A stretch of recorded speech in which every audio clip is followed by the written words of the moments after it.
Muy buenos días. Esta semana Sin Pauta les trae, como siempre, un programa muy especial y de gran actualidad. Vamos a hablar de corrupción, uno de los temas que tiene que enfrentar el próximo gobierno y que arrastra el Perú, por supuesto, desde toda su vida. Estamos con Iván Montoya, profesor de Derecho Penal de la Universidad Católica y también jefe del proyecto anticorrupción del IDEPUC, el Instituto de Derechos Humanos de la Universidad Católica. Muchas gracias por estar con nosotros. Buenos días, gracias por la invitación. Bueno, hablemos un poco del proyecto que tiene IDEPUC respecto a la corrupción. ¿Por qué vincular la corrupción con derechos humanos? Es algo que dice alguien, una cosa son derechos humanos, otra cosa es corrupción. ¿Por qué están vinculados? Es una buena pregunta.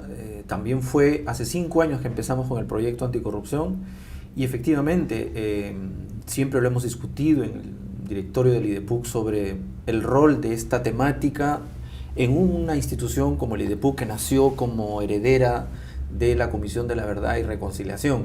Lo que pasa es que el informe de la Verdad y Reconciliación, una de sus conclusiones fundamentales era la debilidad institucional de nuestra democracia. Y creemos y estamos convencidos que la corrupción es uno de estos fenómenos lamentables en el país que socava constantemente la institucionalidad democrática y creo que tiene un rol importante este proyecto dentro de la institución en esa línea de fortalecer las instituciones nuestras, ¿no? En este caso ustedes están trabajando principalmente con el Ministerio Público y el Poder Judicial. Capacitación a los jueces. ¿Qué es lo que buscan con este tipo de actividades? ¿Que el juez sea sensible a qué? Lo primero es que, claro, desde hace 5 años, luego de la caída del régimen de Fujimori, se formó un subsistema anticorrupción en la Fiscalía y en el Poder Judicial y una Procuraduría súper especializada, y empezó a tratarse estos temas. Y efectivamente se trata primero de un fenómeno criminal y de tipos penales altamente complejos. No son un homicidio, no se trata de un tipo de lesiones o secuestros, ¿no? Son tipos penales complejos que tienen que ver con nombres raros. Con nombres raros, que la gente que activo, cohecho activo, sí, cohecho pasivo y activo. La sí. gente entiende cualquier cosa, colusión. Entonces, son palabras raras y son tipos complejos, como usted indica, y además con una, digamos, determinación de sanción muy variable y en muchos casos muy baja. Sí. O sea, los delitos contra la administración pública tienen penas bajas y eso a la gente la confunde. Yo le voy a poner un ejemplo. Todos los delitos por los cuales se allana Alberto Fujimori, los vinculados a corrupción, tenían como sanción máxima 8 años y como se allana le dan 7. Todos, o sea, entregar 15 millones de dólares a Vladimiro Montesinos del erario público, por ejemplo, ¿no? Entre muchos otros. Entonces la gente dice que te robas 15 millones de dólares del Estado y los entregas a otra persona y eso tiene 8 años.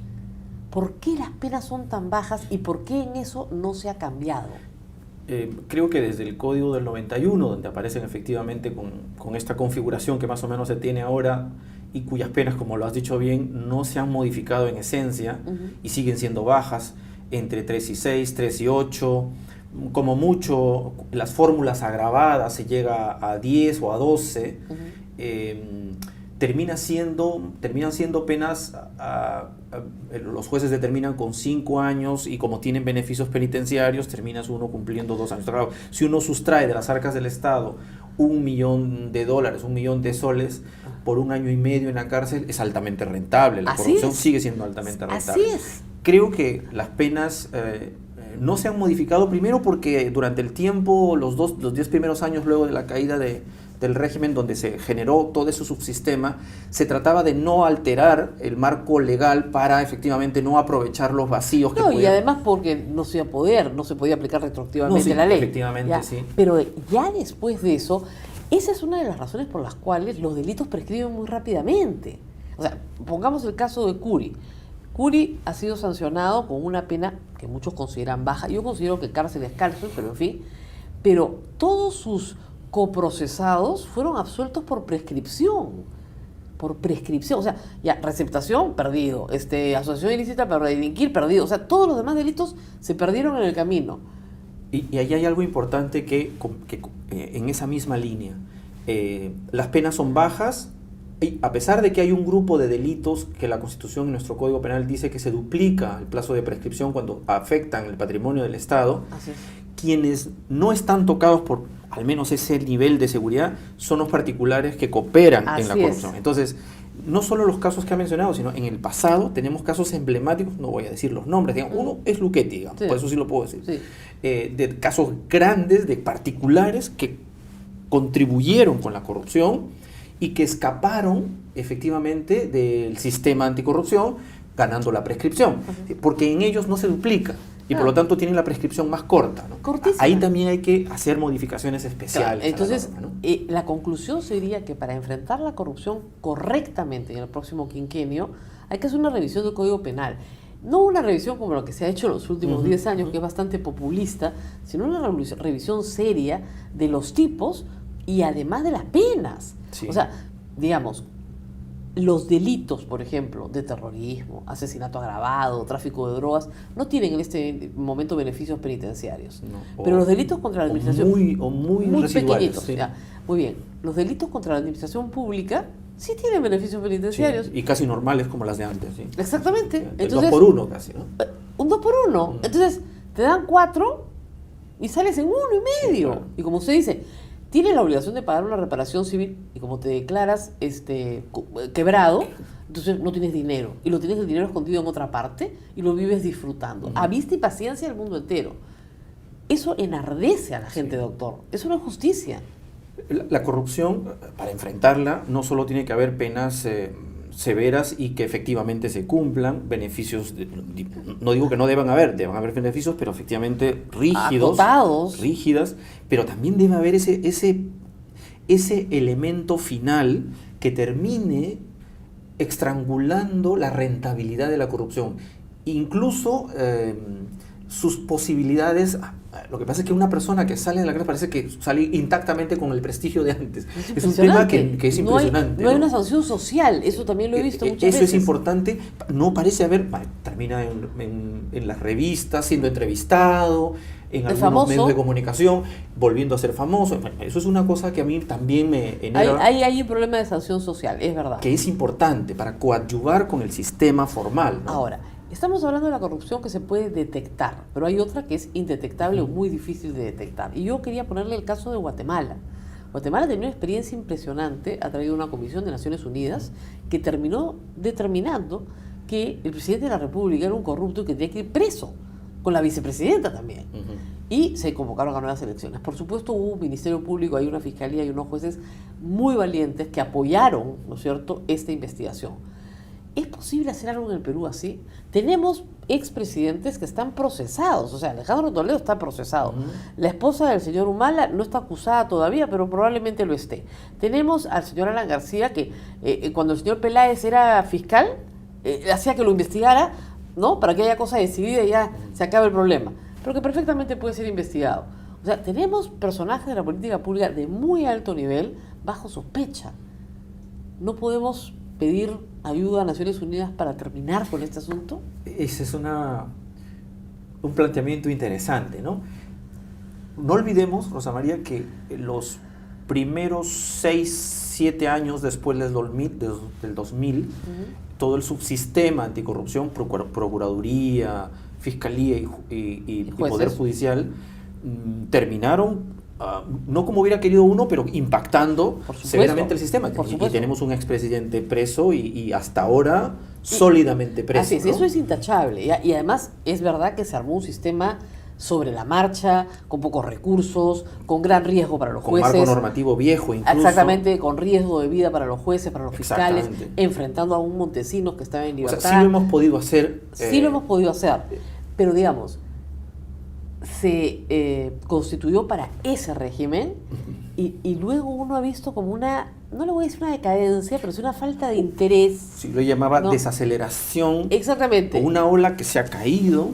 Necesitamos una segunda ola, pero no debería llamarse olas, ¿no? Deberían ser permanentes y persistentes. Así es. Entonces, claro, sí se necesitan ajustes de segunda generación, podríamos decir así, en todas las instituciones y en el sistema mismo y en el marco normativo que hemos hablado anteriormente, para asegurar un funcionamiento eficiente como Claro, como hubo, ¿no? Pero le pongo un ejemplo. Ustedes en la página tienen, la voy a enseñar en un ratito, seguimiento incluso hasta por regiones. Cajamarca.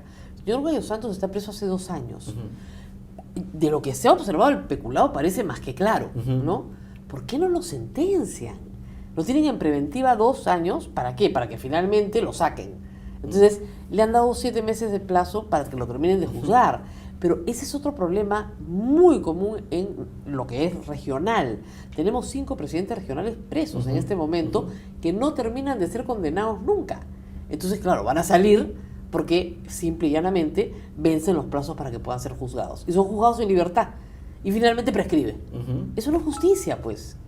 Sí, ahí tenemos cosas que ajustar, sobre todo también con el nuevo marco, el nuevo Código Procesal Penal, que tiene plazos más cortos en la investigación preliminar, los temas de prescripción que hemos visto de particulares y de aquellos delitos que no afectan el patrimonio, entonces también ahí el marco de prescripción es corto.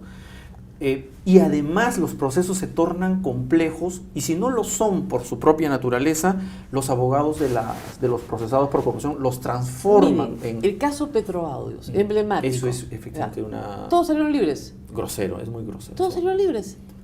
Todos salieron, negociaban, no hemos hecho un faenón, no, todos libres. Ahí yo intenté explicarme por qué esa dilación tan grosera y grande.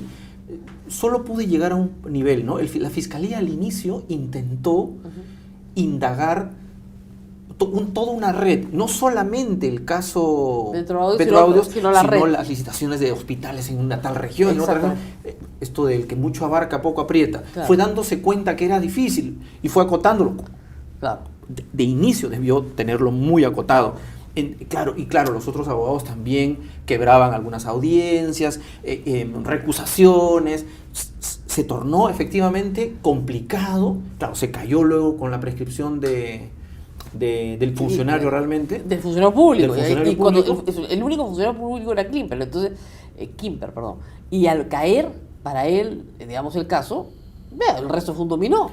Claro, y arrastró lo demás. Y efectivamente, ya la sentencia, claro, no se cayó por prescripción, y eso fue la más grave, se cayó por un tema de valoración de prueba prohibida, absolutizando completamente los criterios sobre prueba prohibida. Yo estoy de acuerdo, efectivamente, pero el resto de pruebas que se actuaron, digamos, como para mí no son efectos reflejos, sino tenían su margen autónomo. Había márgenes para que una sala considerara y valorara el resto de actuados probatorios. Todo es prueba prohibida, acá no hay nadie culpable. Eso fue durísimo, sinceramente. El caso más emblemático de corrupción del régimen de Alan García se cayó. Todos libres. Entonces, hay ahí una valoración distinta, porque fíjese, la gente no entiende, y me lo preguntan acá todo el tiempo los alumnos, ¿por qué a una señora que le da una cachetada a un policía la han metido presa 8 años? ¿No es cierto? Y a un señor que negocia un lote petrolero le dan libertad. O a otro señor que negocia una vía de, ¿no es cierto?, de peaje, ¿no? Con un postor único, resulta con 4 años de pena. Y además con beneficios, ¿no? La señora probablemente no tenga beneficios. Sí, efectivamente. No tiene beneficios. Tiene que comerse los 8 años en Santa Mónica. ¿Tiene algún sentido? No lo tiene. ¿Cómo le explicamos a la gente común y corriente eso, la desproporción en las penas del Código Penal? Hay desproporción en las penas y eso amerita efectivamente toda una reforma legislativa. El tema de la flagrancia, efectivamente, claro, hay delitos que se pueden detectar en flagrancia, aunque aquí, en el caso, en el tema que tú mencionas, sí hay una desproporción en las penas que me parece evidente, que hay que ajustar y reajustar. Y hay otro tema por el cual también el sistema anticorrupción se torna pesado, dilatorio, que el propio sistema, es decir, los niveles de coordinación, fiscalía, policía, contraloría, UIF, es entre que compartimentos estancos. Yo sé que ha habido algunos avances a nivel de fiscalía y contraloría, pero a nivel de Lima, acabo de estar en provincias, y esos niveles de coordinación, los mismos niveles de coordinación no existen como existen acá. Y el otro problema, como usted dice, que lo ha mencionado, es unidad de inteligencia financiera. No sé para qué tenemos una. Es muy hermética. Y cita gente y la obliga a justificar su patrimonio, me parece muy bien, pero a los que son verdaderamente corruptos no les encuentra el patrimonio, porque el patrimonio de los verdaderamente corruptos no está en el Perú, está fuera del Perú. Claro, si no establece mecanismos de cierta transparencia, bueno, hasta cierto punto. Le pongo un ejemplo. IDL Reportero, Gustavo Ritti, ha hecho ya todo un examen de las coimas brasileras con Panama Papers y ha logrado establecer hasta dónde han llegado las coimas y quiénes son los testaferros en el Perú. ¿Ya? De eso no se habla en ningún medio importante, es secreto, no se habla en ningún medio importante, y no solamente eso, sino que las personas que están implicadas todavía no están siendo investigadas por la Fiscalía. O sea, ¿cómo puede ser eso posible? Yo no entiendo nada. Ayer la Fiscalía ha anunciado, la Fiscalía de la Nación, que se abre el proceso contra Hiro Fujimori y Kenji Fujimori. Eso es lo que le iba a mencionar, sí. Ayer, ¿no? Después de haber publicado esto hace, no sé, pues 3 semanas. Ha habido una secuencia de 4, yo diría hasta más, eventos que podrían tener conexión, ¿no? Para merituar una investigación hace rato, ¿no? El caso de los Fujimori, o sea, una asociación con una empresa japonesa que comienza a trasladar fondos al Perú. Un almacén que no sirve para nada. Extraño.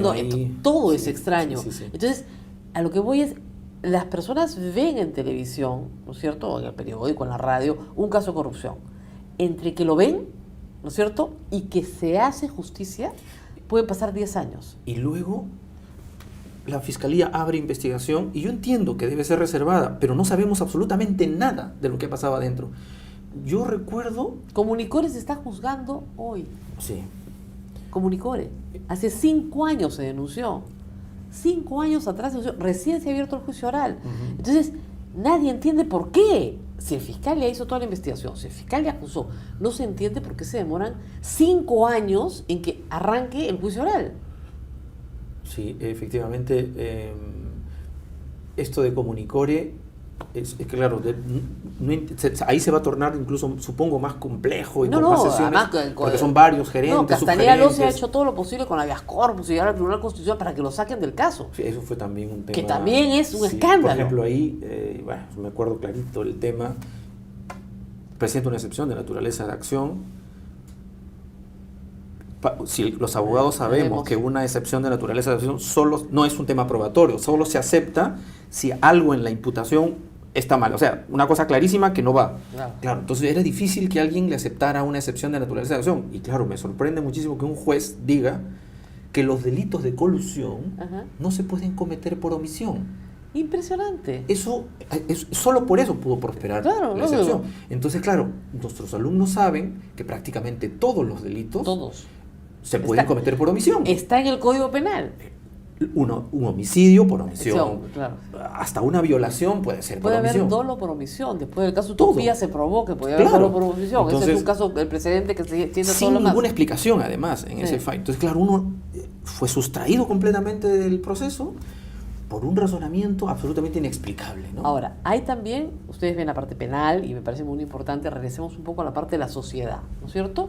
Por ejemplo, en Ancash, el caso Ancash es para mí emblemático. El caso Ancash es emblemático porque su presidente regional termina preso, el señor Álvarez. El pueblo vuelve a votar, quejándose de la corrupción, y vota por una persona que ha pasado justamente por la administración de justicia y ha sido condenado, y no había pagado su reparación civil, y vota por él. El caso Comunicore es facilísimo de entender para cualquiera que lo quiera entender, y Castaneda Loce obtiene más del 50% de la votación de Lima. O sea, como sociedad toleramos la corrupción. Ustedes tienen las encuestas acá y es muy interesante. Antes de irnos, no me pidan que me vaya tan rápido, hay una página web, les pido a los alumnos que la vean, en la página web de IDPUC, ahí está el proyecto anticorrupción. Está toda la información que me parece importantísima, estadísticas, seguimiento a nivel nacional, seguimiento especializado por casos, normativa, implementación del Plan Nacional Anticorrupción, que hasta ahora no se implementa, jurisprudencia nacional, jurisprudencia comparada, alertas, boletín y sobre todo noticias destacadas de los proyectos. Entonces, creo que acá hay muchísima información, están todas las encuestas anticorrupción que se han hecho y donde la percepción de la gente es que la corrupción es muy grande, pero que la tolera. Sí, y además la tolerancia va creciendo, crece. Creo que efectivamente lo último que dices es lo más triste.